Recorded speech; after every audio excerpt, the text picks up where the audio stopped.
तो बिल्कुल आपका स्वागत है मनी मॉर्निंग में और मैं हूं शरद दुबे। और अगले आधे घंटे जो है इस शो में हम जो है इंपॉर्टेंट न्यूज़ फ्लोज आपको बताएंगे। खबरों वाले शेयर्स हुए, ब्रोकरेजेस हुए, ग्लोबली क्या इंपॉर्टेंट क्यूज आ रहे हैं जिसको आपको ट्रैक करना होगा, और एक्सपर्ट गेस्ट कॉल्स लेंगे इक्विटी और आपके कमोडिटी सेगमेंट में।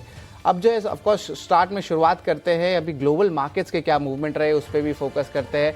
सीपीआई के जो यूएस की डेटा आई है वो जो है इंपॉर्टेंट है, 3% बढ़ा है ईयर ऑन ईयर बेसिस पे। और यहाँ पे जो है थोड़ी सी स्टिकी इन्फ्लेशन का जो है माहौल यूएस में देखने मिल सकता है। ऑफकोर्स नास्डैक जो है पॉजिटिव में जो है आप कह सकते हैं क्लोज किया है, लेकिन S&P 500, डाउ जोन्स यहाँ पे उनको इम्पैक्ट देखने मिल रहा है, खास करके जो यूएस की सीपीआई डेटा आई है। अब आगे चलते हैं, अगर बात करें तो ऑफकोर्स यूरोपियन मार्केट्स की भी बात कर लेते हैं। तो यहाँ पे आप देखेंगे कि यूरोपियन मार्केट्स भी थोड़े मिले जुले रहे हैं, बट ओवरऑल जो है ग्लोबल इंडिसेस इसकी बात करें तो ये जो है थोड़े मिले जुले देखने मिल रहे हैं। तो ये तो ग्लोबल मार्केट्स की बात हुई है, लेकिन सबसे इंपॉर्टेंट बात होती है अगर हम ग्लोबल मार्केट्स की बात करें तो हमारे जो पीएम नरेंद्र मोदी हैं वो अभी यूएस के दौरे में आए हैं। अब इसके कारण जो है बहुत सारे इंपॉर्टेंट अनाउंसमेंट्स भी देखने मिल सकते हैं। एंड ऑफ कोर्स देखें तो उसके कारण जो है ग्लोबल टैरिफ्स खास करके उस पर भी बाजार की नज़र रहने वाली है। तो ओवरऑल ग्लोबल मार्केट के जो संकेत आ रहे हैं, गिफ्ट निफ्टी माफ़ करिए, इनके भी संकेत देख लेते हैं।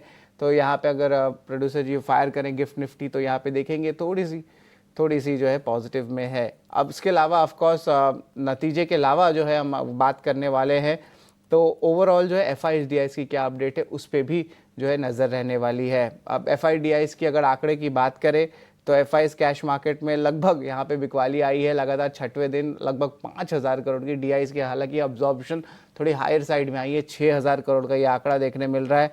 वही इंडेक्स फीचर्स की बात करें तो 426 करोड़ का आउटफ्लो है। और FIs की इंडेक्स ऑप्शंस की बात करें तो ये तो बड़ा आंकड़ा आ रहा है, ये लगभग आप कह सकते हैं 4,648 करोड़ का देखने मिल रहा है डाउनटेक। स्टॉक फ्यूचर्स में हालांकि पॉजिटिव है, 2,710 करोड़ का जो है पॉजिटिव देखने मिल रहा है इनफ्लोज। और स्टॉक ऑप्शंस FIs की बात करें तो लगभग 1,580 करोड़ का जो है आउटफ्लो देखने मिला है। तो FIDIs की बात करें तो यहाँ पे ओवरऑल जो FI की सेलिंग कंटिन्यू कर रही है। एंड ऑफकोर्स हमने देखा भी था कि डॉलर इंडेक्स और इमर्जिंग मार्केट्स का जो रेशियो है वो थोड़ा सा, लेकिन हम कह सकते हैं थोड़ा बॉटम आउट ज़रूर कर रहा है, वो 108 के लेवल पे है। बट ओवरऑल जो है FIs की सेलिंग कंटिन्यू कर रही है। लेकिन अब जो है चलते हैं डिम्पी के पास। डिम्पी जी ज़रा बताएं हमें इंपॉर्टेंट सपोर्ट और रेजिस्टेंस लेवल्स क्या रहेंगी मार्केट्स को लेके। शरद गुड मॉर्निंग। देखिए आप कल मार्केट के दो हिस्से थे। फर्स्ट हिस्सा में एक्सट्रीम पैनिक था और सेकंड हिस्से में रिकवरी थी। आप काफी सारे लोगों को ऐसा लग रहा है कि कल की रिकवरी अच्छी थी। मेरा ऐसा नहीं मानना। मेरा ऐसा मानना है कि फिर से आप सपोर्ट को टेस्ट करने के लिए पहुंच गए। ये पैनिक सपोर्ट एरिया था जो कि 22,800 के आसपास का था और 49,000 के भी जस्ट नीचे बैंक निफ्टी ने भी टिप मारा। कहने का मेरे मतलब ये है कि मार्केट ने उस जगह पर वापस पहुंचा जहाँ पे वो एक्सट्रीम पेसिमिज्म के साथ पहले भी पहुंच चुका है और उसको समय नहीं हुआ बहुत ज्यादा। ये एक महीने के अंदर ये दूसरी बार ऐसा हो रहा है। तो इसका मतलब ये है कि मार्केट के पास फोर्स तो कम है, बात तो सच है। अगर फोर्स होती तो थोड़ी बहुत भी शॉर्ट कवरिंग जो की थी उसने या एफर्ट्स किए थे उसको ना केवल मेंटेन रखता बल्कि थोड़ा और चलाता। लेकिन मार्केट ने उस पैनिक बॉटम्स को एक महीने के अंदर अंदर वापस से टेस्ट करा दिए। इसका मतलब यह है मार्केट में कुछ ना कुछ तो प्रॉब्लम है और ये प्रॉब्लम दो हिस्सों में मैं मोटे तौर पर बता देता हूँ। फर्स्ट FIs की प्रॉब्लम है क्योंकि जब तक उनका पैसा नहीं आएगा स्ट्रॉन्ग नींव मार्केट की नहीं बनेगी, आप कितना ही 26,000 करोड़ क्यों ना बोलते रहे। दूसरी इंपॉर्टेंट बात, थोड़ा ग्लोबल मार्केट अनसर्टेनिटी के साथ घिर गया है। जब से डोनाल्ड ट्रम्प ने शपथ ली है वो बैक टू बैक हर दिन कुछ ना कुछ ऐसी बात बोल रहे हैं कि जिससे कि मार्केट में अनस्टेबिलिटी है और एक्सपोजर के अंदर हिस्सा कम है, बट फिर भी इम्पैक्ट तो थोड़ा बहुत तो आता ही है। नहीं तो वही अनसर्टेनिटी मार्केट को ऊपर ही नहीं आने दे रही। तो दो इंपॉर्टेंट चीजें हैं जिस पर मार्केट को थोड़ा डिस्टर्बिंग वे में भी है। आते हैं अब लेवल्स पे और आज क्या करना चाहिए। देखिए कल निफ्टी के अंदर वापस हल्के से शॉर्ट्स बने। अच्छी चीज भी उसमें ये थी कि मार्केट ने अपने बॉटम बनाने के बाद रिकवरी फास्ट दिखाई और वापस से 23,000 के ऊपर क्लोज किया। ये बात तो सच है कि 23,000 के आसपास मार्केट को फाइट करने की आदत है और मार्केट इसको फाइट कर रहा है, इसको बचाना चाहता है। ये बात सच है, इसमें कोई सेकंड थॉट नहीं है। ये पिछले 3 दिन में वो कर चुका है। उसने 3 दिन में कभी भी 22,000 के नीचे की क्लोजिंग नहीं की है, 23,000 के नीचे की क्लोजिंग नहीं की है। It's a good sign. तो मार्केट्स को थोड़े और एफर्ट्स करने पड़ेंगे। आपको क्या करना है, आपको नो एग्रेशन नो डिप्रेशन पे जाना है, ना ही बहुत ज्यादा उत्साहित होकर एकदम से माल खरीद लेना है और ना ही एकदम से आपको डर जाना है मार्केट से। ऐसा कुछ भी नहीं हो रहा। अगर होना होता तो कल एक्सट्रीम तक ले जाते वो। दूसरा पॉइंट, फिर हमको क्या करें सर, एकोमोलेशन का स्टांस को मेंटेन रखो। जब भी कोई मेजर फॉल आए, एग्जांपल के लिए निफ्टी में कम से कम 250 से 300 पॉइंट का फॉल आए, तो बैंक निफ्टी में कम से कम 500 पॉइंट का फॉल आए, अपने 10 लॉट में से एक लॉट निकालो और प्लस करो। आई रिपीट, जब भी मार्केट के अंदर 250-300 पॉइंट का निफ्टी का फॉल आए, 500, 550 या 700 पॉइंट तक का बैंक निफ्टी का फॉल आए, एक लॉट अपने बैच में से निकालो, अपने बैग में से निकालो और उसको मार्केट के अंदर प्लॉट कर दो। इस तरह कहते हैं एकुमुलेशन, यानी कि हर गिरावट पे धीरे धीरे माल को इकट्ठे करते जाओ। दूसरी बात ऑप्शन ट्रेडर्स की, ऑप्शन ट्रेडर्स को काफी रिग्रेसली काम करना होगा। देखो, फर्स्ट हाफ में कल पुट्स वालों को पैसा दिया, तो सेकंड हाफ में कॉल्स वालों को पैसे देने की अटेम्प्ट हुई है। तो इससे क्या होता है कि दोनों को ही मौका देख के मार्केट में उतरना चाहिए। वॉलिडिटी है, मजा बहुत आएगा आपको ऑप्शंस में काम करने में, बट बी अवेयर, अगर आप राइट डायरेक्शन में है तभी पैसा बनेगा, रॉन्ग डायरेक्शन में बैठे तो पैसा बहुत स्पीड से भी खोएंगे। तो इसलिए मौका देख के आप ट्रेड करना चाहे तो मौका देख के ही आप ट्रेड कीजिएगा। दूसरी इंपॉर्टेंट बात, एशियन एफ बैन में है मनापुरम का, और इसके अलावा पुट कॉल रेशियो वगैरह मार्केट्स की ओवरसोल्ड की तरफ इशारा कर रही है कि हम थोड़ा ओवरसोल्ड है। एक और चीज है एफआईस की होल्डिंग, उसमें किसी तरह का कोई बदलाव नहीं है, 14 से 15% हुआ, बस इतना ही चेंजेस है, अदरवाइज कोई मेजर चेंजेस तो है नहीं। तो मार्केट ने कल का जो बॉटम बनाया है, अगर आज उसको थोड़ा और उससे ऊपर बना ले, यानी कि थोड़ा और दूरी ले आए और ऊपर आ जाए, तो सेफ नेट होगा। अदरवाइज कोई एक्साइटमेंट नहीं है, बस अभी तो यही चीज है कि सब कुछ बचा और मार्केट में बने रहो। जी बिल्कुल डिम्पी, इम्पोर्टेंट अपडेट्स जो है निफ्टी मार्केट्स और इम्पोर्टेंट ग्लोबल फैक्टर्स को लेके जो आप बताते हुए, लेकिन देख लीजिए एफएनओ बैन वाले वे 3 शेयर है, इनको नोट कर लीजिए, आरती इंडस्ट्रीज, जीएनएफसी और ग्रैन्युअल्स इंडिया, इन पे भी नज़र रखिएगा। पर अब चलते हैं हमारे मार्केट एक्सपर्ट के पास, सोनी पटनायक जेएम फाइनेंशियल से हमारे साथ जुड़ी हैं। नमस्कार, गुड मॉर्निंग सोनी। सबसे पहला सवाल, आज निफ्टी बैंक में हम क्या करें, क्या इंपॉर्टेंट लेवल्स लग रहे हैं आज? जी, गुड मॉर्निंग एवरीवन। देखिए, मुझे लगता है कि निफ्टी बैंक निफ्टी एक ब्रेकडाउन दिया है रिसेंटली, तो करंट लेवल से मुझे लगता है थोड़ा अवॉइड करना चाहिए। सेल ऑन राइज हो सकता है टुवर्ड्स 23,100, 23,200 के लेवल्स जब तक ब्रेक नहीं होते हैं, वहां से सप्लाई एक पॉसिबिलिटी है, सो वहां से सेल कर सकते हैं, बट करंट लेवल से अवॉइड कीजिए। कहीं ना कहीं सपोर्ट बन रहा है टुवर्ड्स 22,800, वो लेवल अगर ब्रेक करता है तो और भी आपको सेलिंग प्रेशर इंटेंसिफाई होते हुए नजर आएगा। तो ये एक रेंज बन रहा है, 22,800 से 23,150 के लेवल पे एक रेंज बन रहा है। Either side of the range break काफी इंपॉर्टेंट रहेगा। करंट व्यू यहाँ पे यही रहेगा कि थोड़ा सा अगर राइज नजर आता है टुवर्ड्स 23,100, 23,150, तो वहां पे एक बार सेल ऑन राइज कर सकते हैं। अगेन वहां से स्लाइड डाउन करते हुए टुवर्ड्स 22,950 की तरफ आ सकता है। तो दोनों इंडिसेस में थोड़े से डिफिकल्ट रहेंगे अभी। या तो ओवरऑल आप ऐसे स्ट्रक्चर देख सकते हैं, या तो फिर स्टॉक स्पेसिफिक एक्शन चूज करके इंडिसेस में हेज्ड भी रह सकता है। सो करंट लेवल पे थोड़ा सा वेट एंड वॉच कीजिए। आज जिस तरीके से ओपन होगा 23,000, 23,050 के रेंज में लग रहा है, एक फ्लैट ओपनिंग हो सकती है। तो वहां पे वेट एंड वॉच करने की सलाह रहेगी और स्टॉक स्पेसिफिक एक्शन यहाँ पे अप्रोच ले सकते हैं। जी बिल्कुल सोनी, स्टॉक स्पेसिफिक ज़्यादा जो है बेटर होगा करंट मार्केट सिनारियो में, जितना जो वॉलेटिलिटी हमको देखने मिल रहा है कि मार्केट बॉटम बना रहा है कि नहीं, ये हम पूरा सवाल आ रहा है, बीट ब्रॉडर इंडिसेस या आपके बेंचमार्क इंडिसेस जो निफ्टी को हम ट्रैक करते हैं। लेकिन सोनी, यहाँ पे स्टॉक स्पेसिफिक मार्केट जो है सारे गेस्ट्स कह रहे हैं, आपने भी कहा है, तो अभी आज किन शेयरों में कर सकते हैं ट्रेड करंट सिचुएशन में? देखिए, यहाँ पे मुझे लगता है एक बैलेंस्ड अप्रोच लेना चाहिए। एक बाय और एक सेल के रिकमेंडेशंस है यहाँ पे। बाय रहेगा कंजप्शन स्पेस में से ब्रिटानिया में एक कंडीशनल बाय है। अगर स्पॉट में आप देख सकते हैं 4930 के ऊपर आज ऊपर की तरफ ब्रेक करता है तो उसके ऊपर ही बाय करना चाहिए। टुवर्ड्स 50,050 और 5100 लेवल्स को एक बार टेस्ट कर सकता है, तो उस लेवल पे आपको जो स्टॉप लॉस प्लेस करना रहेगा वो है 4880 का, बट एक कंडीशनल बाय रहेगा। बाय करना है 4930 के ऊपर ही आप यहाँ पे बाय कर सकते हैं ब्रिटानिया पे। सेल रिकमेंडेशन यहाँ पे है टीसीएस मुझे लगता है कि एक ब्रेकडाउन और दे रहा है। कल अपनी सपोर्ट को ब्रेक किया था 4000 लेवल के नीचे, कल क्लोज भी दिया है। तो कहीं ना कहीं टीसीएस अगर टुवर्ड्स 3940 को लेवल अगर आज ब्रेक करता है तो टुवर्ड्स 3800 जोन्स में एक बार टेस्ट कर सकता है। तो टीसीएस पे यहाँ पे आप सेल रिकमेंडेशन रहेगा 4030 के स्टॉप लॉस के साथ यहाँ पे सेल कर सकते हैं टुवर्ड्स 3800 टारगेट।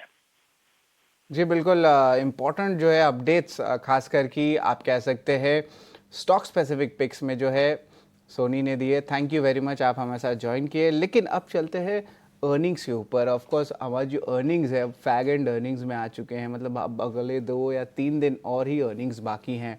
डायरेक्टर साहब, अर्निंग्स की अगर प्लेट ले आए कि गुड, बैड और वीक कैसे नंबर्स रहे, तो उसके कारण भी जो है हमें देखने मिल सकता है टोटल इम्पैक्ट। लेकिन उसके पहले कुछ अर्निंग्स पे भी फोकस कर लेते हैं, खास करके मुथूट फाइनेंस पे। यहाँ पे अच्छे नतीजे देखने मिले हैं।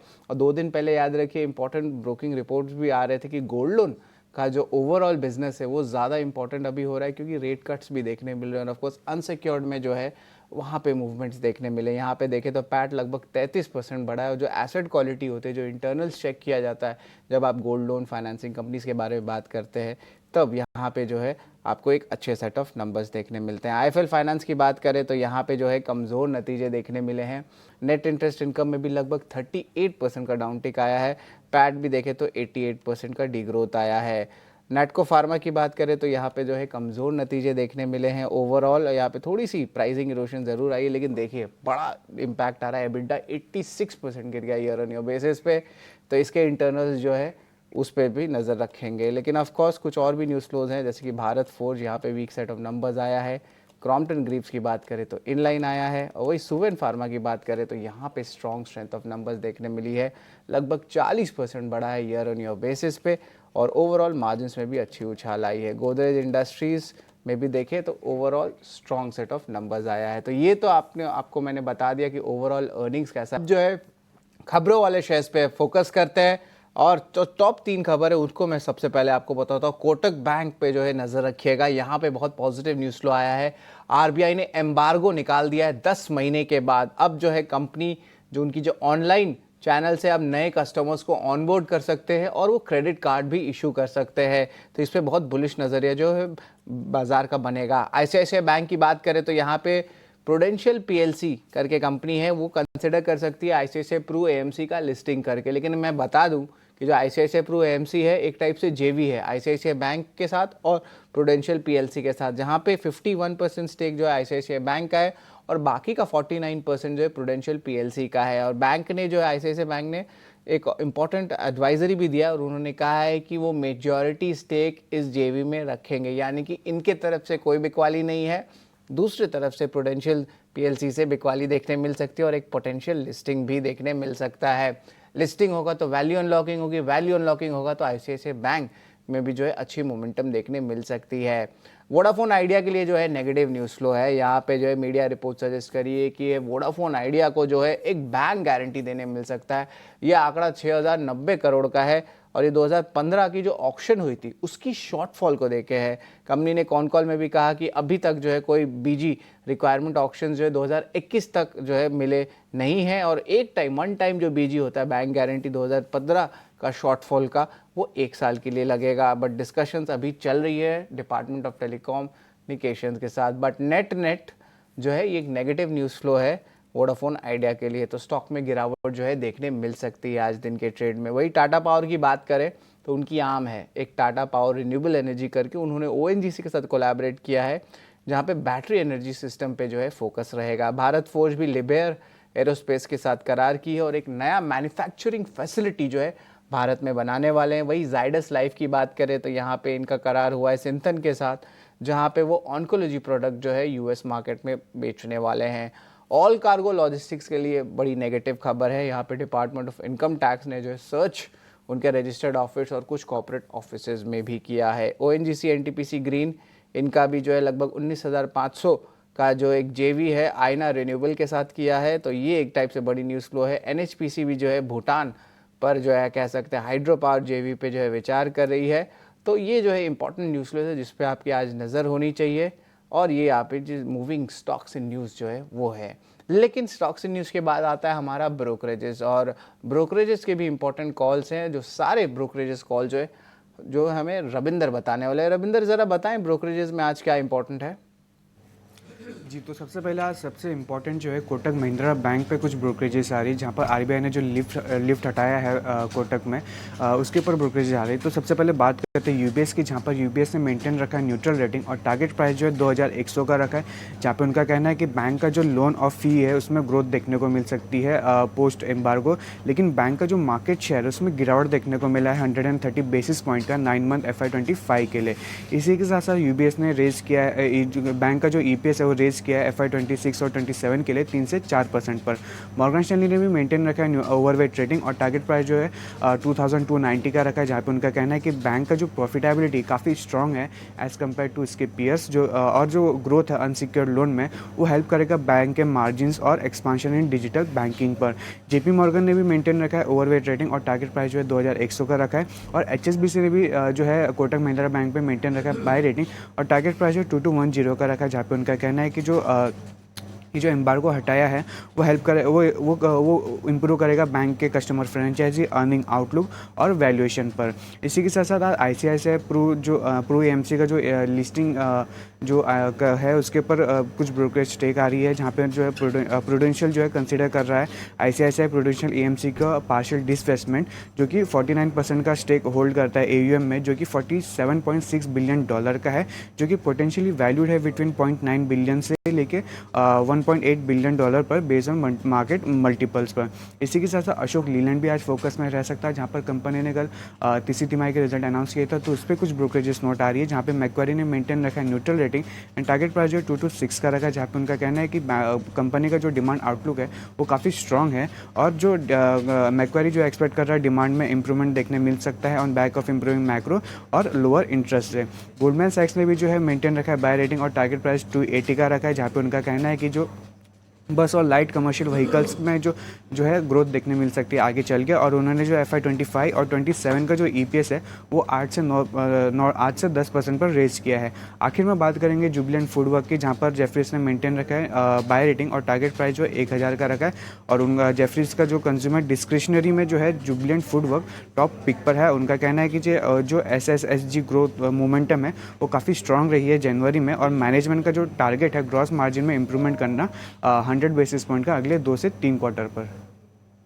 जी बिल्कुल, इम्पोर्टेंट अपडेट्स जो है ब्रोकिंग हाउसेस से रविंदर हमें बताते हुए, लेकिन अब जो है शिफ्ट करते हैं कमोडिटी सेगमेंट में फोकस, और यहाँ पे कमोडिटी मार्केट पे जो है क्या इंपॉर्टेंट टेक्निकल्स होनी चाहिए, क्या नज़र होनी चाहिए यहाँ पे, इसके लिए हमारे साथ भूपेश शर्मा जी जुड़े हैं। नमस्कार भूपेश जी, ज़रा अपने कॉल्स बताएं सर।